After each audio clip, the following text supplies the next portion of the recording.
Senior সাংবাদিক, যখন জিজ্ঞেস করি কোথায় কাজ করেন বলে তোর বেকার, এই মুহূর্তে কোনো কাজ নেই। একটা হচ্ছে লুকানো গুপ্ত আওয়ামী লীগ, একটা হচ্ছে গুপ্ত সাংবাদিক, আর একটা হচ্ছে আওয়ামী বুদ্ধিজীবী। ফজলুল কাদের চৌধুরী মুসলিম লীগের সবচেয়ে বড় নেতা ছিল, শেখ মুজিব তাকে জেলে মারছে। খানের সবুর শহীদ প্রেসিডেন্ট জিয়াউর রহমানের সময় ইলেকশন করে এমপি হয়েছে, মুসলিম লীগের অনেক নেতা এমপি হয়েছে। প্রোগ্রাম করা লাগে যে ভাই আমরা বিচারটা চাই, এর থেকে ট্র্যাজেডি আইরনি আর কি হতে পারে।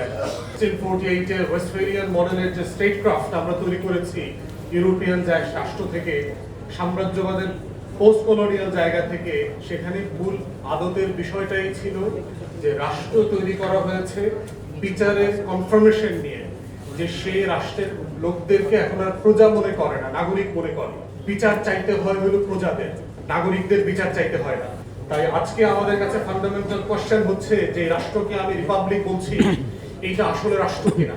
যে এই রাষ্ট্রে আমরা বাসিন্দা, আমরা বাস করছি, এই রাষ্ট্রে আসলে এই রাষ্ট্র আমাদেরকে, এই সংবিধান আমাদেরকে নাগরিক সত্তা আকারে স্বীকৃতি দেয় কিনা?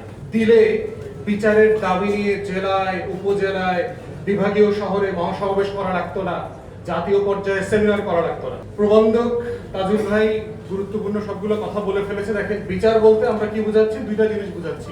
একটা হচ্ছে যারা ফৌজদারি অপরাধ করেছেন তাদের বিচার, এর ভিতরে রাজনৈতিক দলের, আওয়ামী লীগের বিভিন্ন দলের নেতা কর্মীরা আছে, এর ভিতরে প্রশাসনিক লোকজন আছে। আর দ্বিতীয়ত হচ্ছে আওয়ামী লীগের দল আকারে আমরা বিচার চাচ্ছি, দুইটা বিচার চাচ্ছি। এখন এই দুই বিচারের জায়গাতেই বলা হচ্ছে যে যুক্তিটা আসতেছে আওয়ামী লীগের তো লক্ষ লক্ষ কোটি কোটি মানুষ, তারা কি অন্যায় করছে, তারা কি খুন খারাপি করছে। দেখবেন যে কিছু আওয়ামী দলদাস, সেবাদাস সাংবাদিক, গণমাধ্যমে প্রচুর বেকার জ্যেষ্ঠ সাংবাদিক দেখবেন, ইদানিং কোনো কাজ নাই, খালি টকশোতেই সতীশে সিনিয়র সাংবাদিক। যখন জিজ্ঞেস করি কোথায় কাজ করেন বলে তোর বেকার, এই মুহূর্তে কোনো কাজ নেই। তো এই বেকার সাংবাদিকদের দেখবেন প্রচুর, তারা বলেন তো আওয়ামী লীগের লক্ষ লক্ষ কোটি কোটি মানুষ আসলে কি ক্ষতি করছে, তাদের কেন বিচার হবে? হাসিনার বিচার হয়ে গেছে, আরো এই নেতা কর্মীদের বিচার হইলেই হয়। এবং এটা বলবার মধ্য দিয়ে যেটা হচ্ছে যে বিচারিক প্রক্রিয়াটাকে, বিচারটাকে সেলফ প্রশ্নবিদ্ধ করা হচ্ছে। এবং এই 24-এর বিচার যখন করা হয় তখন দেখবেন যে পরিকল্পিতভাবে এইটাকে সুইচ অফ করে দিয়ে 71-এ নিয়ে যায়। দেখবেন যে আগেও তো বিচার হয় নাই, আগেও তো অমুক দল এটা করে নাই। কোন দল পালাইছে? মুসলিম লীগ পালাইছিল 71 সালে। মুসলিম লীগের নেতারা সবাই দেশে ছিল না তখন, যারা শাসক গোষ্ঠী 71-এ। ফজলুল কাদের চৌধুরী মুসলিম লীগের সবচেয়ে বড় নেতা ছিল, শেখ মুজিব তাকে জেলে মারছে। খানের সবুর শহীদ প্রেসিডেন্ট জিয়াউর রহমানের সময় ইলেকশন করে এমপি হয়েছে, মুসলিম লীগের অনেক নেতা এমপি হয়েছে। শহীদ প্রেসিডেন্ট জিয়াউর রহমানের প্রধানমন্ত্রী মুসলিম লীগের নেতা ছিলেন।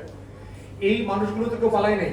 তো যারা পালাই নাই তাদের আবার বিচার করতে হবে কেন? তাদের তো রাজনৈতিক প্রশ্নের মধ্য দিয়ে সে তো এই দেশে জনগণের কাছে গেছে। অতএব এই যে প্রশ্নগুলো, এই প্রশ্নগুলোকে আমাদের রিফিউট করতে হবে বিচারের যে সম্মতি তৈরি করার জায়গাতে, বারবার পরিকল্পিতভাবে। এবং আপনারা দেখবেন শুধু রাতের টকশোর গেস্ট দেখবেন 30, 35টা, 40টা টকশোতে দেখবেন অলমোস্ট এন্টায়ারলি জামাতের কোনো প্রতিনিধি নাই, এনসিপির কোনো প্রতিনিধি নাই, বিরোধী দলের অলমোস্ট কোনো প্রতিনিধি নাই। তাহলে 2-3 মিলে কি আলাপ করে দেখবেন? একটা হচ্ছে লুকানো গুপ্ত আওয়ামী লীগ, একটা হচ্ছে গুপ্ত সাংবাদিক, আর একটা হচ্ছে আওয়ামী বুদ্ধিজীবী। এই আমরা তোমরা মিলে মিলে দেখবেন টকশোতে গণমাধ্যমগুলো ব্যাপক মতামত তৈরি করতেছে এই বিচারিক প্রক্রিয়াটাকে কিভাবে প্রশ্নবিদ্ধ করা যায়, স্লো করা যায়, ইতিহাসের অন্য ঘটনার সাথে ডাইলিউট করা যায়।